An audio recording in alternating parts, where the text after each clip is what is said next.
আমাকে বললেন, হুজুর 12 বছর আগে আমার ক্যান্সার হয়েছে, 12 বছর হলো এখন পর্যন্ত জীবিত আছি। দুনিয়ার কোনো ডাক্তার, ঔষধ আর হসপিটাল দিয়ে নয়, আমার আল্লাহর কাছে দোয়ার মাধ্যমে 12 বছর এখনো জীবিত আছি। 12 বছর। আমি অবাক হয়ে পড়লাম, কি বলেন আপনি ক্যান্সার নিয়ে 12 বছর জীবিত আছেন? বলছে, হ্যাঁ হুজুর। বললাম, একটু খুলে বলেন। হুজুর, আমি ক্যান্সার আক্রান্ত হলাম, বিভিন্ন ডাক্তারের কাছে গেলাম, ডাক্তার আমাকে বলল ক্যান্সারের 4টা স্টেজ আছে, ফার্স্ট, সেকেন্ড, থার্ড, ফোর্থ। চতুর্থ স্টেজ জীবনের শেষ স্টেজ। আপনি আপনার জীবনের শেষ স্টেজে আসেন। এ কথা বলার পরে আমার ছেলেরা টাকার উপরে টাকা উড়িয়ে বিভিন্ন ডাক্তার দিয়ে গেছে। ডাক্তারদের একই কথা, আপনি থেরাপি দিয়েও লাভ হবে না, আল্লাহকে ডাকেন, আল্লাহ যেই কদিন বাঁচায়। আমি আমার ছেলেদেরকে বললাম, আজকের পর আর কোনোদিন আমাকে হসপিটালে যাওয়ার কথা বলবা না। রাতে ঘরের দরজা বন্ধ করে তাহাজ্জুদের নামাজে সিজদায় গিয়ে আল্লাহকে বলতে লাগলাম, রব, দুনিয়ার সবার দরজা বন্ধ হতে পারে, বান্দার জন্য দুনিয়ার সব ডাক্তারের দরজা, দুনিয়ার সব মানুষের দরজা বন্ধ হতে পারে, তুমি তো এমন রব, তুমি তো এমন মালিক, বান্দার জন্য কখনো তোমার দরজা বন্ধ হয় না।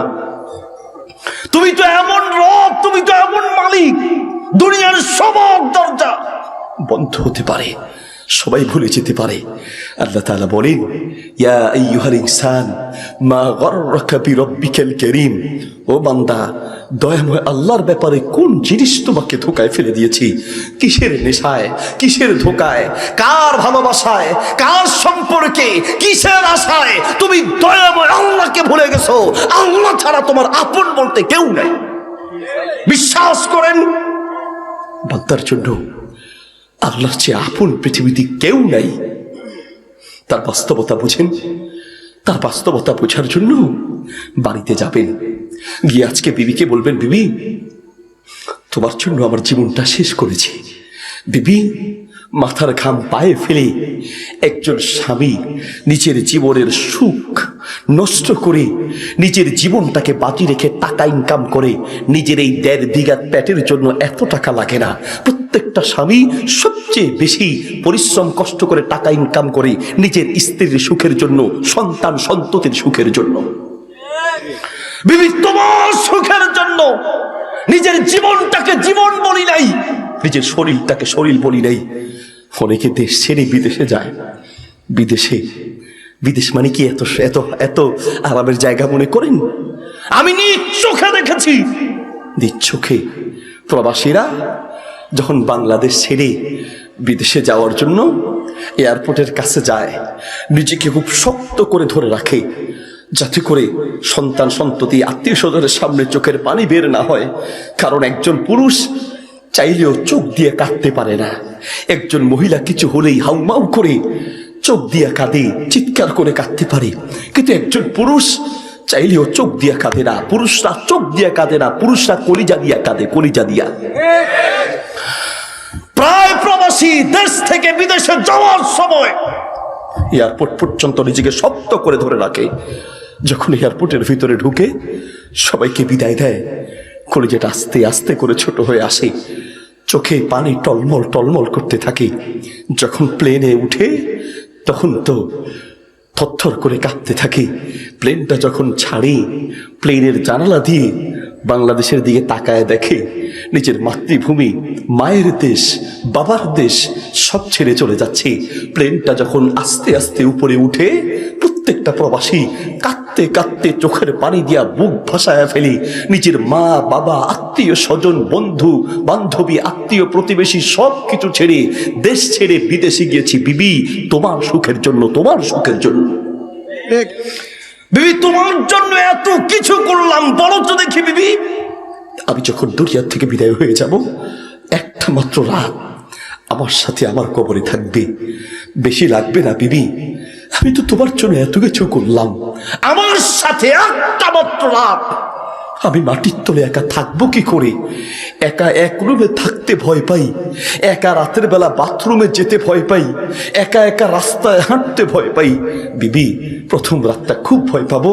মাটির তলে যখন আমাকে রেখে সবাই চলে আসবে, একটা রাত আমার সাথে থেকো। কলিজার টুকরা ছেলে, একটা মাত্র রাত আমার সাথে আমার কবরে থেকো। কলিজার টুকরা মেয়ে, বন্ধু, একটা মাত্র রাত আমাকে কবরে থেকে পাহারা দিও। আপনার বন্ধু, আপনার সন্তান সন্ততি, আপনার বিবি আপনার কবরে থাকবে, দূরে থাক। আপনি যে রুমে মারা যাবেন সেই রুমে একা থাকতে ভয় পাবে, আপনার লাশের কাছে একা থাকতে ভয় পাবে। আপনি যে খাটে মারা যাবেন সেই খাটে ঘুমাতে ভয় পাবে। আপনার আত্মীয় স্বজনরাই মাটির তলে রেখে চাপা দিয়ে সবাই চলে আসবে, ওখানে যে একা ঘুমাবেন কি করে খবর নিবে না। 2-4-10 বছর পরে আপনার কথা ভুলে যাবে। সারা দুনিয়াটাই ধোঁকা, আল্লাহ ছাড়া বান্দার আপন বলতে কেউ নাই। আল্লাহ ছাড়া বান্দার আপন বলতে কেউ নাই। আল্লাহ বলছেন, ওয়ামাল হায়াতুদ দুনিয়া ইল্লা মাতাউল গুরুর। বান্দা, সারা দুনিয়াটাই ধোঁকা, সারা দুনিয়াটাই স্বার্থ। আজকে টাকা আছে, শ্বশুর বাড়ির সেরা জামাই তুমি। কথা মনে বুঝো নাই? শ্বশুর বাড়ির শ্বশুর শাশুড়ির সেরা জামাই তুমি। টাকা আছে, ক্ষমতা আছে, ইনকাম ভালো আছে। করোনা হয়েছে, শ্বশুর বাড়ির সেরা জামাইয়ের করোনা। জামাইয়ের করোনার কথা শুনেই মেয়েকে ফোন দিয়ে বলছে, মা রাত্রে শুনেছে করোনার পজিটিভ হয়েছে। রাত্রে মেয়েকে ফোন দিয়ে বলছে, মা রাতটা কোনো রকম আলাদা আলাদা থেকে কাটাবি, সকাল হলে আমি সিএনজি পাঠায় দিব। কোনো কথা নাই, চুপে চাপে টপ করে সিএনজিতে উঠবি, বাসায় চলে আসবি, তারপরে কি হবে দেখা যাবে। এই হলো শ্বশুর বাড়ির মহব্বত আর ভালোবাসা। পৃথিবীতে কোন শ্বশুর আর শাশুড়ি করোনা হওয়ার পরে জামাইকে কাঁধে নিয়ে হসপিটালে নিয়েছে এমন কোন প্রমাণ নাই, কোন বন্ধু নিয়েছে এমন কোন প্রমাণ নাই, কিন্তু মা কাঁধে করে নিয়েছে, বাপ নিয়েছে, এমন অসংখ্য প্রমাণ আছে। ঠিক কিনা? তোমার কে আপন? তুমি তো ছিল না, তুমি তো ছিল না। তোমার যতদিন অর্থ সম্পদ আছে, বন্ধুর কাছে সেরা বন্ধু তুমি। হোটেলে গেলেই নাস্তার বিলটা আগে দিতে পারো, বন্ধুরা তোমাকেই খুঁজবে। কোন অনুষ্ঠান করবে, সবচেয়ে বেশি টাকা তুমি দিতে পারো, বন্ধুর কাছে সেরা বন্ধু তুমি। আর যখন মানিব্যাগটা খালি হয়ে যাবে, যখন দেওয়া বন্ধ হয়ে যাবে, বন্ধুরা বলবি ও বন্ধু হওয়ার যোগ্যতা নাই। তোমার সব যোগ্যতা তোমার টাকার উপরে, তোমার সব যোগ্যতা তোমার অর্থের উপরে, তোমার সব যোগ্যতা তোমার ক্ষমতার উপরে।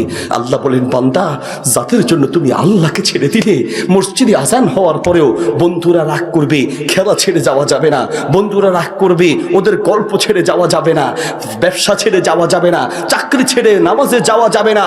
অথচ দুনিয়ার সব তোমাকে ছাড়তে হবে, কিন্তু আল্লাহ ছাড়া কোনো উপায় থাকবে না। ঠিক কিনা? মসজিদের আজান হচ্ছে, আল্লাহু আকবার। তুমি এর মানে বোঝো? আল্লাহু আকবার মানে তো তুমি বোঝো। আল্লাহু আকবার মানে আল্লাহু আকবারু মিন কুল্লি শাইইন। আল্লাহ সব কিছুর চেয়ে বড়, মানে আল্লাহর হুকুম সব কিছুর চেয়ে বড়। তোমার চাকরির চেয়ে আল্লাহর হুকুম বড়, তোমার ব্যবসার চেয়ে আল্লাহর হুকুম বড়, তোমার গল্পের চেয়ে আল্লাহর হুকুম বড়, তোমার ঘরের চেয়ে আল্লাহর হুকুম বড়। দুনিয়ার সব কাজের চেয়ে আল্লাহর হুকুম বড়। সব ছেড়ে আল্লাহর হুকুমে দৌড় দিতে হবে। ঠিক কিনা?